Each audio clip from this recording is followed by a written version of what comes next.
قوم سمود ایک طاقتور اور خوشحال قوم تھی جو اپنے اعلیٰ تعمیراتی ہنر اور پتھر میں مہارت کے لیے مشہور تھی۔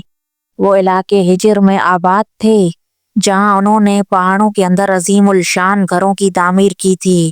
ان کی دولت اور طاقت نے ان پر تکبر پیدا کیا اور وہ اللہ کی ہدایت سے منحرف ہو گئے۔ اللہ نے حضرت صالح علیہ السلام کو قوم سمود کی رہنمائی کے لیے بھیجا۔ آپ نے انہیں صرف اللہ کی عبادت کرنے اور بتوں کی پوجا چھوڑنے کی دعوت دی۔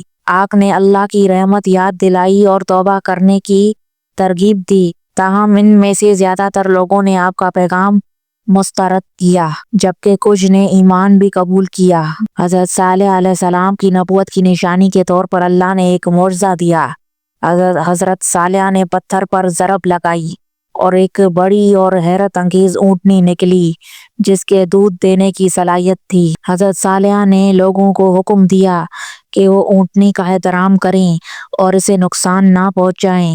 اللہ کی واضح نشانی کے باوجود قوم سمود نے سرکشی اختیار کی۔ ان میں سے کچھ لوگوں نے اونٹنی کو مارنے کی سازش کی۔ انہیں لگا کہ یہ ان کی طاقت اور وسائل کے لیے خطرہ ہے۔ ایک گروہ نے اس اونٹنی کو نقصان پہنچانے کی سازش کی۔ سازشیوں نے حضرت صالح کی وارننگ کے باوجود اونٹنی کو مار ڈالا۔ لوگوں نے خوش ہو کر یہ سمجھا کہ انہوں نے معجزے کو ہرا دیا ہے، تاہم حضرت صالح نے انہیں خبردار کیا کہ ان کے اعمال کی وجہ سے ایک شدید عذاب ان کا پیچھا کرے گا۔ اونٹنی کے قتل کے بعد حضرت صالح علیہ السلام نے قوم سمود کو 3 دن مزید توبہ کرنے کا وقت دیا، مگر انہوں نے انکار کر دیا۔ چوتھے دن ایک زبردست زلزلہ آیا اور پھر ایک ہولناک آواز سنائی دی جس کے نتیجے میں پورے علاقے کی قوم تباہ ہو گئی۔ وہ چند لوگ جو حضرت صالح پر ایمان لائے تھے انہیں تباہی سے بچا لیا گیا، انہیں محفوظ جگہ پر لے جایا گیا، جبکہ باقی لوگ ہلاک ہو گئے۔ ان کا انجام ان کے کفر اور تکبر کا نتیجہ تھا۔ قوم سمود کی کہانی تکبر اور اللہ کی نافرمانی کے نتائج کا ایک سبق ہے۔ ان کی ایک وقت کی خوشحال قوم تباہ ہو گئی۔ یہ انسانیت کو عاجزی کی اہمیت اور اللہ کے احکام کی تعظیم کا درس دیتی ہے۔ وہ علاقے جہاں قوم سمود آباد تھی ایک ویران اجڑنے والی زمین بن گئی ہے۔ اس سے گزرنے والے لوگ ان کے گھروں کے کھنڈرات دیکھتے جو اللہ کے حکم سے انکار کا واضح نشان تھے۔ یہ اگلی نسلوں کے لیے ایک وارننگ بن گیا۔ قوم سمود کی کہانی تمام نسلوں کے لیے ایک طاقتور سبق ہے۔ یہ ہمیں غرور کے خطرات اور اللہ کی ہدایت کی پیروی کرنے کی اہمیت یاد دلاتی ہے۔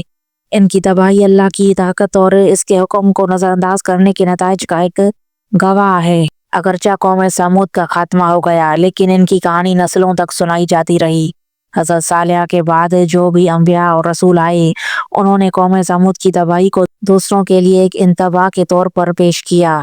ان کے گھروں کے کھنڈرات اللہ کے راستے سے منحرف ہونے کے نتائج کا نشان بن گئے۔ یہ صرف اس وقت کے لوگوں کے لیے نہیں بلکہ ہر اس شخص کے لیے ایک سبق بن گیا جو اس کہانی کو سنے گا۔ آج بھی قوم سمود کی تہذیب کے آثار علاقے ہجر میں ہیں جو مدائن صالح کے نام سے جانا جاتا ہے۔ دیکھے جا سکتے ہیں چٹانوں پر کندہ قدیم نقش و نگار اور ان کی عمارتوں کے کھنڈرات ان کے ماضی کی ایک پائیدار گواہی ہیں۔ جو لوگ اس مقام پر آتے ہیں انہیں اللہ کے احکام سے انحراف کے نتائج کا پتہ چلتا ہے۔ یہ ایک ابدی یاد دہانی کے طور پر کام کرتا ہے کہ کوئی بھی قوم کتنی بھی طاقتور کیوں نہ ہو، اگر اللہ کے راستے سے دور ہو جائے تو وہ اللہ کے عدل سے بچ نہیں سکتی۔ تو دوستو، اگر آپ کو تفصیل سے قوم سمود کی کہانی سننی ہے اور دوسری کہانیاں اگر آپ کو تفصیل سے سننی ہے اسلامک اور قرآنی کہانیاں، تو جلدی سے چینل کو سبسکرائب کریں اور بیل آئیکن کو دبائیں جلدی سے۔